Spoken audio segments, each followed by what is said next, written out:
मरकुस की इंजील बाब 4। वो फिर झील के किनारे तालीम देने लगा और उसके पास ऐसी भीड़ जमा हो गई कि वो झील में एक कश्ती में जा बैठा और सारी भीड़ खुशकी पर झील के किनारे रही।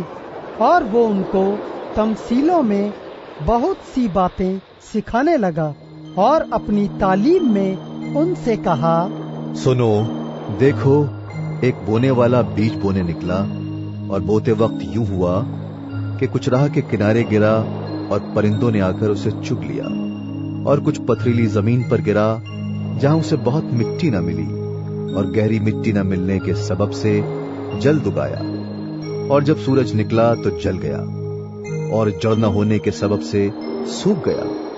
और कुछ झाड़ियों में गिरा और झाड़ियों ने बढ़कर उसे दबा लिया और वो फल न लाया। और कुछ अच्छी जमीन पर गिरा और वो उगा और बढ़कर फला, और कोई 30 गुना, कोई 60 गुना, कोई 100 गुना फल लाया। फिर उसने कहा, जिसके सुनने के कान हो वो सुन ले। जब वो अकेला रह गया तो उसके साथियों ने उन 12 समेत उससे इन तमसीलों की बाबत पूछा। उसने उनसे कहा, तुमको खुदा की बादशाही का भेद दिया गया है, मगर उनके लिए जो बाहर हैं सब बातें तमसीलों में होती हैं, ताकि वो देखते हुए देखें और मालूम न करें, और सुनते हुए सुने और न समझें। ऐसा न हो कि वो रुजू लाएं और मुआफी पाएं। फिर उसने उनसे कहा, क्या तुम ये तमसील नहीं समझे? फिर सब तमसीलों को क्यों कर समझोगे? बोने वाला कलाम बोता है। जो राह के किनारे हैं जहां कलाम बोया जाता है, ये वो हैं कि जब उन्होंने सुना तो शैतान फील फौर आकर उस कलाम को जो उनमें बोया गया था उठा ले जाता है। और इसी तरह जो पथरीली जमीन में बोए गए, ये वो हैं जो कलाम को सुनकर फील फौर खुशी से कबूल कर लेते हैं और अपने अंदर जड़ नहीं रखते, बल्कि चंद रोजा है। फिर जब कलाम के सबब से मुसीबत या जुल्म बरपा होता है तो फील फौर ठोकर खाते हैं। और जो झाड़ियों में बोए गए वो और हैं, ये वो हैं जिन्होंने कलाम सुना और दुनिया की फिक्र और दौलत का फरेब और चीजों का लालच दाखिल होकर कलाम को दबा देते हैं और वो बेफल रह जाता है। और जो अच्छी जमीन में बोए गए, ये वो हैं जो कलाम को सुनते और कबूल करते और फल लाते हैं, कोई 30 गुना, कोई 60 गुना और कोई 100 गुना। और उसने उनसे कहा, क्या चराग इसलिए लाते हैं कि पैमाने या पलंग के नीचे रखा जाए? क्या इसलिए नहीं कि चराग दान पर रखा जाए?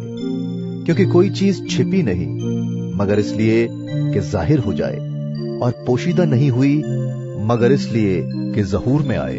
अगर किसी के सुनने के कान हो तो सुन ले। फिर उसने उनसे कहा, खबरदार रहो कि क्या सुनते हो। जिस पैमाने से तुम नापते हो उसी से तुम्हारे लिए नापा जाएगा और तुमको ज्यादा दिया जाएगा, क्योंकि जिसके पास है उसे दिया जाएगा, और जिसके पास नहीं है उससे वो भी जो उसके पास है ले लिया जाएगा। और उसने कहा, खुदा की बादशाही ऐसी है जैसे कोई आदमी जमीन में बीज डाले और रात को सोए और दिन को जागे, और वो बीज इस तरह उगे और बढ़े कि वो न जाने। जमीन आप से आप फल लाती है, पहले पत्ती, फिर बालें, फिर बालों में तैयार दाने। फिर जब अनाज पक चुका तो वो फील फौर दराती लगाता है, क्योंकि काटने का वक्त आ पहुंचा। फिर उसने कहा, हम खुदा की बादशाही को किससे तशबीह दें और किस तमसील में उसे बयान करें? वो राई के दाने की मानिंद है कि जब जमीन में बोया जाता है तो जमीन के सब बीजों से छोटा होता है, मगर जब बो दिया गया तो उगकर सब तरकारियों से बड़ा हो जाता है और ऐसी बड़ी डालियां निकालता है कि हवा के परिंदे उसके साए में बसेरा कर सकते हैं। और वो उनको इस किस्म की बहुत सी तमसीलें दे देकर उनकी समझ के मुताबिक कलाम सुनाता था, और बेतमसील उनसे कुछ न कहता था, लेकिन खिलवत में अपने खास शागिर्दों से सब बातों के मायने बयान करता था। उसी दिन जब शाम हुई तो उसने उनसे कहा, आओ पार चलें। और वो भीड़ को छोड़कर उसे जिस हाल में वो था कश्ती पर साथ ले चले, और उसके साथ और कश्तियां भी थी। तब बड़ी आंधी चली और लहरें कश्ती पर यहाँ तक आईं कि कश्ती पानी से भरी जाती थी, और वो खुद पीछे की तरफ गद्दी पर सो रहा था। बस उन्होंने उसे जगा कर कहा, ऐ उस्ताद, क्या तुझे फिक्र नहीं कि हम हलाक हुए जाते हैं? उसने उठकर हवा को डांटा और पानी से कहा, चुप रहे, थम जा। बस हवा बंद हो गई और बड़ा अमन हो गया। फिर उनसे कहा, तुम क्यों डरते हो? अब तक ईमान नहीं रखते?